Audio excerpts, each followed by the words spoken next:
নামটোৱে গণ্ডগোল বৰপেটা কিবা হিন্দু সুৰক্ষা হিন্দু কি বিপদৰ আছে নি হিন্দু সুৰক্ষা দিব লগা হৈছে যে এতিয়া দগাবাজবিলাক যেতিয়া ৰকিবুল টাইপ বা জাকিৰ সিকদাৰ টাইপ ধুৰন্ধৰবিলাক থাকিব বিজেপিৰ এজেণ্ট ৰাইজে কেনেকৈ আঁকোৱালি ল'ব এবাৰ যদি কোনোবাই আঞ্চলিক দল খোলে অসমৰ ৰাইজে একদম পিটিব বুলি কৈছোঁ মই একমাত্ৰ কাৰণটো হৈ গাদ্দাৰৰ তালিকাখনত যিবিলাক বিধায়কৰ নাম আছিল সেইবিলাকৰ পৰা টকা খাইছে ৰাহুল গান্ধীৰ নামত তাৰমানে কংগ্ৰেছৰ নেতাসকল সমতাত ইমান লোভিয়া যিকোনো কাম কৰিব পাৰে টকা পালে কালি ৰাজীৱ ভৱনো বিক্ৰী কৰি দিব সামাজিক মাধ্যমত এটা ফেচবুকৰ পোষ্ট এৰিছিল দুলু আহমেদে আৰু তাৰ পাছতে ইতিমধ্যে ৰাজনৈতিক মহলত চৰ্চাৰ বিষয় হৈ পৰিছে এই বিশেষ পোষ্টটোক লৈ কিয়নো কংগ্ৰেছৰ ভিতৰ চৰাত কি চলে কংগ্ৰেছৰ প্ৰাৰ্থিত্ব কেনেকৈ লাভ কৰিবলৈ সক্ষম হয় আৰু জিতেন্দ্ৰ সিং যিগৰাকী অসম প্ৰদেশ কংগ্ৰেছৰ তত্ত্বাৱধায়ক হিচাপে তেওঁ অসমলৈ আহিছে আৰু এইগৰাকী জিতেন্দ্ৰ সিং যেতিয়াৰ পৰা আহিছিলে অসমত ভৰি দিছিলে অসমৰ যেতিয়া দায়িত্ব লৈছিলে তেতিয়াৰ পৰাই বিধ্বস্ত হৈছে কংগ্ৰেছ কিয়নো খহনীয়া তেতিয়াৰ পৰাই আৰম্ভ হৈছিল আৰু এইগৰাকী জিতেন্দ্ৰ সিঙৰ বিৰুদ্ধে বিভিন্ন সময়ত বিভিন্ন ধৰণৰ অভিযোগ উত্থাপন হৈছিল আৰু প্ৰাৰ্থীৰ ক্ষেত্ৰত আচলতে বিশেষকৈ নিৰ্বাচনৰ সময়ত সেয়া বিধানসভা হওক সেয়া লোকসভা হওক সেয়া যিকোনো নিৰ্বাচনৰ প্ৰক্ৰিয়া যেতিয়া আৰম্ভ হয় তেতিয়াই কিন্তু প্ৰাৰ্থিত্বৰ ক্ষেত্ৰত বিভিন্ন অভিযোগ উত্থাপন হয় সেই অভিযোগবোৰ হৈছিলে যে টকাৰ বিনিময়ত প্ৰাৰ্থিত্ব প্ৰদান কৰা হয় আৰু আজিৰ দিনটোত দুলু আহমেদৰ সেই সামাজিক পোষ্ট যিটো পোষ্টত ইতিমধ্যে লিখা আছিল এখন বিশেষ চেক তেওঁ দেখুৱাইছিল আৰু এই চেকখন ধনৰ বিনিময়ত কেনেধৰণে টিকট প্ৰদান কৰা হয় বা ধনৰ বিনিময়ত কেনেধৰণে টিকট লাভ কৰিবলৈ হয় একাংশই এই গোটেই কথাখিনিৰ ক্ষেত্ৰত যথেষ্ট অভিযোগ উত্থাপন হৈছিলে মোৰ লগত দুলু আহমেদ ডাঙৰীয়া আছে আপোনাৰ সামাজিক মাধ্যমত আজিৰ দিনটোত এটা পোষ্ট যিটো পোষ্টত আপুনি এখন বিশেষ চেক তাত লিখিছিল আৰু চেকখন দেখুৱাইছিল কেইটামান কথাও লিখিছে এই গোটেই বিষয়টো সন্দৰ্ভত আপোনাৰ পৰা অকণমান জানিব বিচাৰিছোঁ চাওক আজি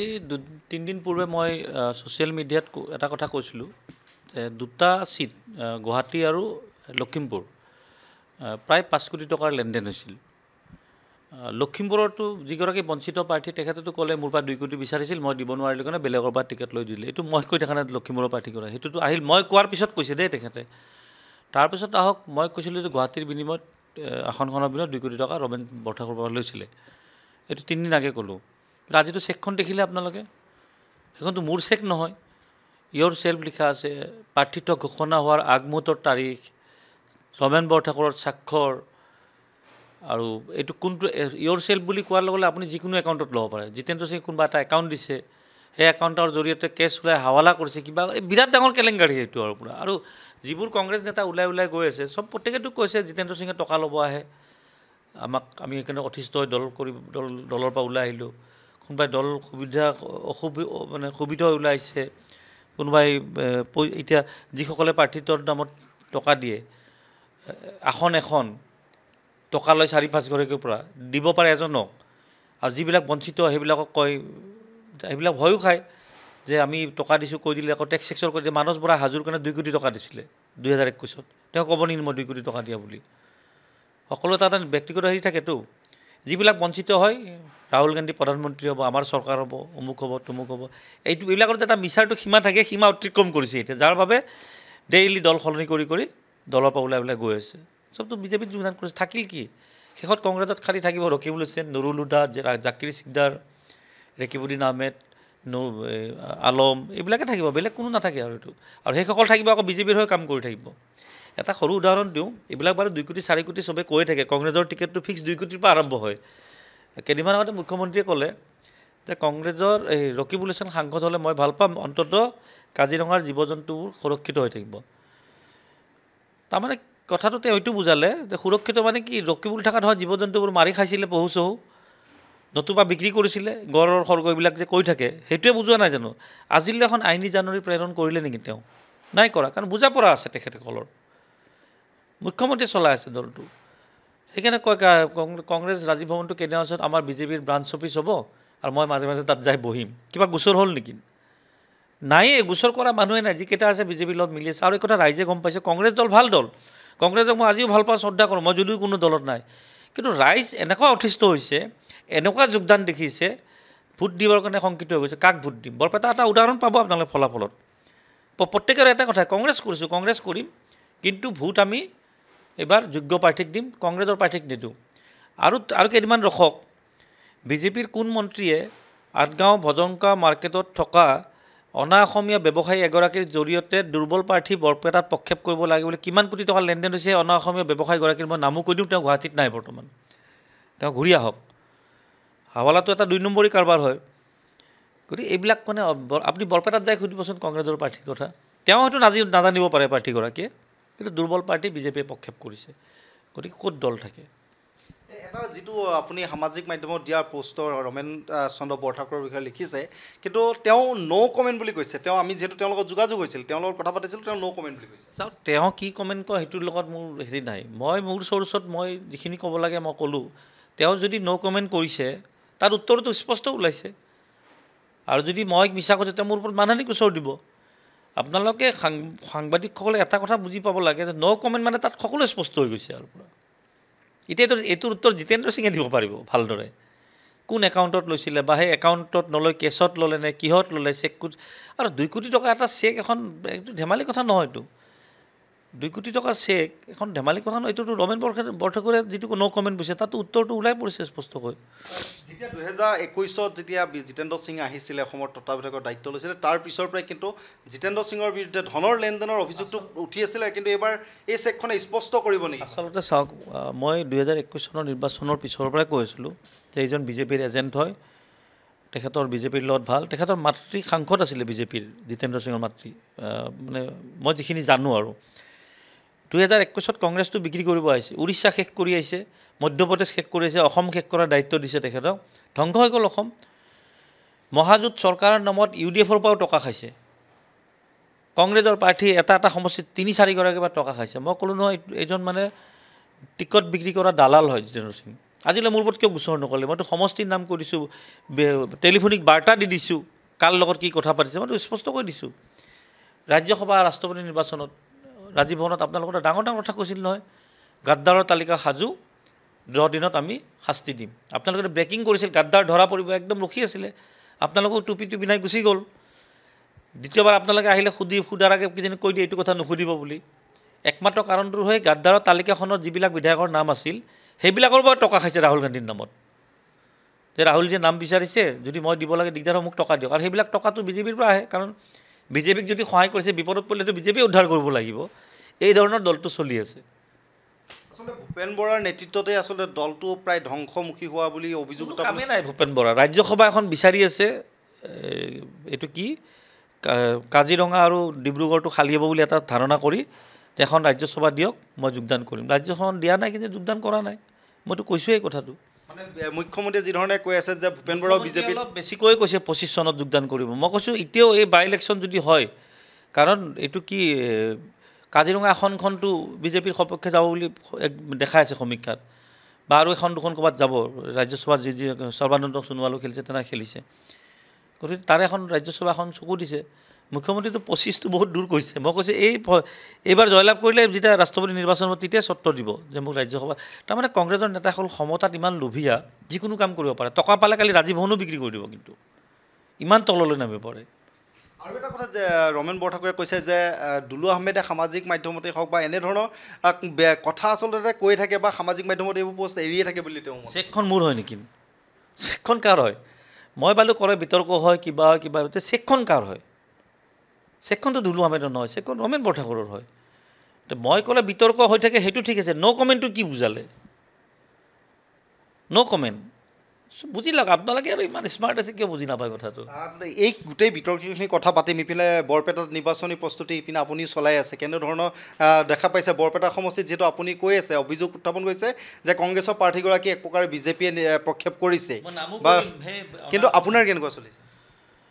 জয় পৰাজয় মই দম্বলি মাৰাৰ কথা নকওঁ ফণীভূষণ ভাৰ্চেছ দুলু আহমেদ পাৰ্টি বনাম পাৰ্টি এইবাৰ বৰপেটাৰ যুৱ প্ৰজন্মই এটা নতুন বাৰ্তা দিব যে আমিও ৰাজনীতি সলনি কৰিব পাৰোঁ মই আজি 7 দিন পাকা বেতবাৰীত থাকিলোঁ য'ত কাৰ্যকৰী সভাপতি বিধায়ক জাকিৰ হুছেইনৰ সমষ্টি তাত মই 7 দিনত আৰু কিমান ঘূৰিব পাৰোঁ আপুনি দেখিছে তাত মই প্ৰত্যেকটা জেগাত যাই ৰাইজক সুধিছোঁ যে আপোনালোকে মোক ভোট দিম বুলি কৈছে কিয় দিব মোক অলপ বুজাই দিয়ক জাকিৰকতো আপোনালোকে বহুত ভোট দিছিলে ক'লে নহয় জাকিৰ চিকদাৰক আমি ভোট দিছিলোঁ মহাজোঁটৰ চৰকাৰ হ'ব তেওঁ মন্ত্ৰী পাব সেইকাৰণে আমি ঢালি পাকি ভোট দিছিলোঁ কিন্তু মহাজোঁটৰ চৰকাৰ নহ'ল আমি বেয়া পোৱা নাই বা মন্ত্ৰীও নাই পোৱা আমি বেয়া পোৱা নাই কিন্তু তেওঁ যে বিজেপিৰ ওচৰত বিক্ৰী হ'ল জাকিৰ হুছেইন চিকদাৰ সেইটো ৰাইজ সুবিধা হৈছে, কৈছে যে আপোনাক এই নিৰ্বাচনতে আমি দেখাই আছোঁ, আপুনি বিধানসভালৈ ৰখিব নালাগে, জাকিৰক আমি কি হিচাপে শিক্ষা দিম ভোটৰ জৰিয়তে এই নিৰ্বাচনত। গতিকে মই আপোনাক কৈছোঁ যে পাকা বেতবাৰী সমষ্টিত দুলু আহমেদে কংগ্ৰেছতকৈ বেছি ভোট পাব, নিশ্চিত থাকক আপুনি। আব্দুল খালেকৰ গণভিত্তিতাত যথেষ্ট বৰপেটাত আছিলে, তেওঁ সাংসদো আছিলে। আচলতে এই গোটেই কথাখিনিৰ কাৰণে আচলতে যিগৰাকী বিজেপিৰ গোপন প্ৰাৰ্থী বুলি ক'ব লাগিব, এতিয়া কংগ্ৰেছৰ পৰা যিগৰাকী প্ৰক্ষেপ কৰিছে, এই প্ৰাৰ্থীগৰাকীৰ কাৰণে আব্দুল খালেককো আচলতে আঁতৰাই দিয়া হৈছে নেকি? আব্দুল খালেকক ক'ৰবাত প্ৰচাৰত দেখিছে নেকি কংগ্ৰেছৰ? তেওঁতো তেখেতৰ যিখন পদত্যাগ পত্ৰখনটো উঠাই লৈছে।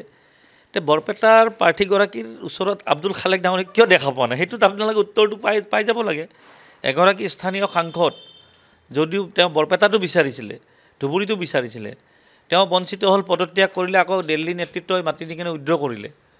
কিন্তু বৰপেটাৰ কংগ্ৰেছৰ প্ৰাৰ্থীগৰাকীৰ ওচৰত আজিলৈ নিৰ্বাচনী প্ৰচাৰত কিবা ফুটেজ ভিডিঅ' আছে নেকি আপোনালোকৰ তাত? আছে নেকি? নাই। তেওঁতো কৈছিলে টকা লৈ টিকট দিয়ে, টকাই সৰ্বোচ্চ নহয় বুলি কৈছিলে, ফেচবুক পষ্টত আছে। মুখ্যমন্ত্ৰী যিবোৰ কথা ইতিমধ্যে তেওঁ কৈছে যে ৰাজীৱ ভৱনটো বিজেপিৰ মহানগৰ শাখা কাৰ্যালয় বনাব, হৃদয়তপুৰৰ কংগ্ৰেছৰ কাৰ্যালয় মিউজিয়াম বনাব, এই কথাবোৰত কিন্তু তেওঁলোকে এজাহাৰ দিম বুলি ইতিমধ্যে মুখ্যমন্ত্ৰীৰ ক্ষেত্ৰত গোচৰ দিম বুলি তেওঁলোকে কৈছে। আচলতে চাওক, মুখ্যমন্ত্ৰীৰ হাতত দীঘলীয়া তালিকা এখন আছে, খালি মানে তেখেতসকলে টিকমাৰ্ক দি আজি অমুকে জইন কৰিব, কালি তুমুকে জইন কৰিব, তেনেকুৱা টিকমাৰ্ক দি জইন কৰা আছে। জইন কৰাৰ কাৰণটো হৈ গ'ল যে ৰাইজ যথেষ্ট হৈছে। সদায় যোগদান হয় নেকি? মানুহটো সিদ্ধান্ত আগে ল'ব লাগিব। এখন দীঘলীয়া তালিকা আছে যে আজি একেটাই যোগদান কৰিব, আকৌ 3 দিনমান গেপ দিব। লাষ্ট 15 দিনত মই 4টা যোগদান দেখিলোঁ, চব কংগ্ৰেছৰ নহয় জানো? দ্বিজেন শৰ্মা, শৈলেন বৰা, শ্বেহনাজ হক, তাৰপিছত মানস বৰা, কিশোৰ ভট্টৰ নিচিনা মানুহ কৈছে, আৰু তালিকা আছে। শেষত কংগ্ৰেছত থাকিব ৰকিবুল হুছেইন, জাকিৰ সিকদাৰ, ৰেকিবুদ্দিন আহমেদ, আৰু দালালি কৰি থাকিব বিজেপিৰ। আৰু সিহঁতক ঠাট্টা কৰিলে ক'ব যে মহাসাগৰ অমুক আহিব তুমুক আহিব, মহাসাগৰত ভূপেন বৰা অকলে সাঁতুৰি থাকিব শেষত যাই থৈ। মানে কংগ্ৰেছ সম্পূৰ্ণ ধ্বংস হোৱাৰ পথত গৈ আছে। মই বেয়া পাওঁ কাৰণে আপোনালোকে ভাবিছে মই কৈছোঁ বোলে, আপোনালোকে চকুত কি দেখি আছে? আপোনালোকে আৰু অসমৰ ৰাইজে কি দেখি আছে? মই ক'লে মোক কয় কংগ্ৰেছ আজিও কৈছোঁ ভাল দল, কংগ্ৰেছ আকৌ ক্ষমতাত ঘূৰি আহিব। মই কোনো দলত নাই, কিন্তু কংগ্ৰেছৰ নীতি আদৰ্শ ভাল, কিন্তু দগাবাজবিলাক যেতিয়া ৰকিবুল টাইপ বা জাকিৰ সিকদাৰ টাইপ ধুৰন্ধৰবিলাক থাকিব বিজেপিৰ ৰাইজে কেনেকৈ আঁকোৱালি ল'ব? টিভিটো খুলিলে কংগ্ৰেছ বুলি কৈ সিহঁতক দেখা পায়। আৰু দুলু আহমেদে অসম জাতীয় পৰিষদৰ বিৰুদ্ধে এটা সামাজিক মাধ্যমত পোষ্ট লিখিছিল যে জাতীয় পৰিষদৰ প্ৰতিও ক্ষোভ আছে। আচলতে এই ক্ষোভটো আচলতে টাৰ্গেট কৰা হৈছে নেকি? দুলু আহমেদে টাৰ্গেট কৰিছে নেকি জাতীয় পৰিষদ আৰু কংগ্ৰেছক? জাতীয় পৰিষদৰ প্ৰতি মোৰ ভাল ভাৱ আছে, ভৱিষ্যতেও থাকিব। জাতীয় পৰিষদৰ মই পদত্যাগ কৰিলোঁ, কিন্তু মোৰ এইটো বিতৰ্কত মই যাবই খোজা নাই। কিন্তু যিটো মানে জাতীয় পৰিষদৰ শ্লোগান যিটো আছিলে, আপোচ বিন যাত্ৰা, কোনো ৰাষ্ট্ৰীয় দলৰ লগত মিত্ৰতা নকৰোঁ যিকোনো পৰিস্থিতিতে, সেইবিলাক কণ্ঠ আৰু কৰ্মৰ যেতিয়া মিল নাথাকিল মই ওলাই আহিলোঁ। কাৰণ কংগ্ৰেছৰ শৰণাপন্ন হ'ল, দিল্লীৰ কংগ্ৰেছ কাৰ্যালয়ত যায় জাতীয় পৰিষদৰ নেতৃত্বই দলে বোলে ফটো উঠালে। এইটো অসমৰ ৰাইজে, মই কৈছোঁ এবাৰ যদি কোনোবাই আঞ্চলিক দল খোলে অসমৰ ৰাইজে একদম পিটিব বুলি কৈছোঁ মই। আঞ্চলিকতাৰ নামত যিটো বেপাৰ চলে বা প্ৰতাৰণা চলে, আঞ্চলিক দলৰ প্ৰতি অসমৰ ৰাইজৰ বিশ্বাস নাইকিয়া হৈ গৈছে, যাৰ বাবে মই কোনো দলৰ পৰা খেলাই নাই। আপোনালোকে ভাবে নেকি মোৰ দলৰ প্ৰস্তাৱ নাই বুলি? মই কি ইমান তলৰ পৰ্যায়ৰ নেতা নেকি? 16টা দলৰ এটা দলৰো প্ৰস্তাৱ নাথাকিব?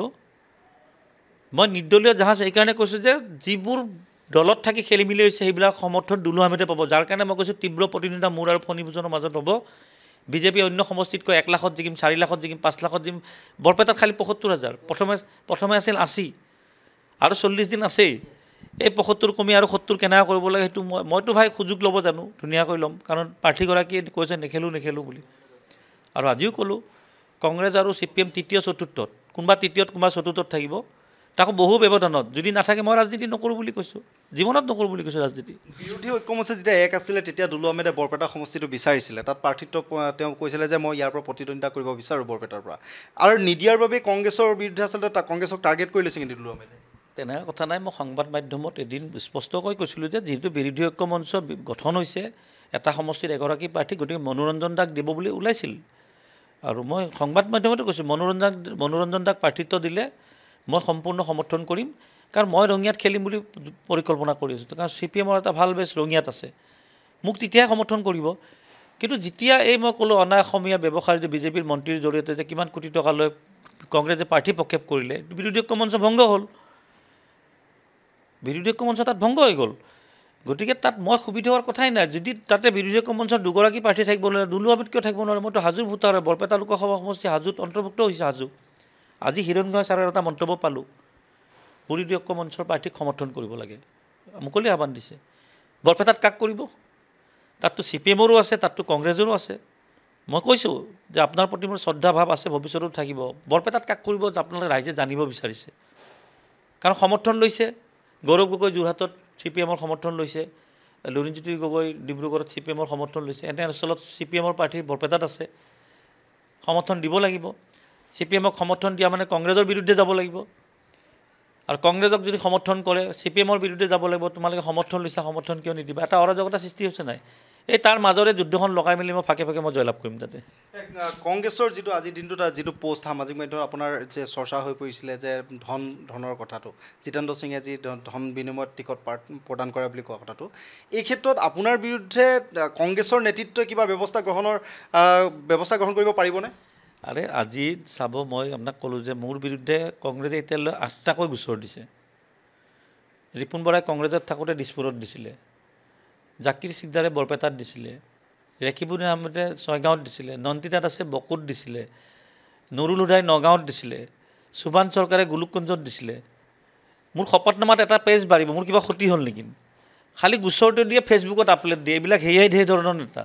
মোৰ কি ক্ষতি হ'ল মই গোচৰ ভয় কৰা মানুহ নেকি গোচৰটো আগুৱাই নিনিয়ে ফেচবুকত দিব আজি দুলু আহমেদৰ বিৰুদ্ধে গোচৰ এইবাৰ আকৌ কোনোবা এটাক হিন্দু সুৰক্ষা মঞ্চৰ লগত লৈ লৈছে নামটোৱে গণ্ডগোল বৰপেটা কিবা হিন্দু সুৰক্ষা হিন্দু কি বিপদৰ আছে নেকি হিন্দু সুৰক্ষা দিব লগা হৈছে যে আকৌ তেখেতসকলে খং কিয় কৰিছে মই ৰকিবুল হাছানৰ ৰেকিবক জাকিৰ সিকদাৰক বিজেপিৰ দালাল বুলি কোৱাৰ কাৰণে কৈছে জনপ্ৰতিনিধিক বেয়াকৈ কৈছে তিনিগৰাকী মুছলমান বিধায়কক মই বেয়াকৈ ক'লোঁ গাত লাগিছে হিন্দু সুৰক্ষা মঞ্চৰ যে জনপ্ৰতিনিধি বেয়াকৈ কৈছে এইটো কি ধৰণৰ ৰাজনীতি মই চাব এইবিলাক গোচৰ দিছে দিব শপতনামাত পেজ এটা বাঢ়িব ৰাইজে দেখিব যে দুলু আহমেদৰ বিৰুদ্ধে 10টাকৈ গোচৰ কোনে দিছে এইবিলাক নাম আহিব নহয় তাতে ৰাইজে বিচাৰ কৰিব নিশ্চিতভাৱে আচলতে এনেধৰণে এতিয়া কেইবাটাও বিস্ফোৰক মন্তব্য কৰিছে কংগ্ৰেছৰ বিৰুদ্ধে ৰাজীৱ ভৱনৰ পৰা কেনেধৰণে টিকটৰ কিনা বেচা হয় কেনেধৰণে জিতেন্দ্ৰ সিঙে বিভিন্ন সময়ত টকাৰ বিনিময়ত আচলতে প্ৰাৰ্থিত্ব প্ৰদান কৰি আহিছে এই অভিযোগখিনি আচলতে কিমান সত্য যিখিনি তেওঁ সামাজিক মাধ্যমত যিখন চেক তেওঁ আপলোড কৰিছে যিখিনি কথা ইতিমধ্যে লিখিছে এইখিনি পাছত কেনেধৰণে কংগ্ৰেছৰ শীৰ্ষ নেতৃত্বই কি ব্যৱস্থা গ্ৰহণ কৰে পৰৱৰ্তী সময়ত লক্ষণীয় হ'ব আমি এই মুহূৰ্তত যিহেতু কৈছোঁৱে যে কংগ্ৰেছৰ পৰা যিগৰাকী নাম উল্লেখ কৰিছিল যিগৰাকী ৰমেন চন্দ্ৰ বৰঠাকুৰ তেওঁ এই গোটেই বিষয়টো খণ্ডত কিন্তু ন' কমেণ্ট বুলি দা নিউজ প্লাছৰ আগত প্ৰকাশ কৰিছিল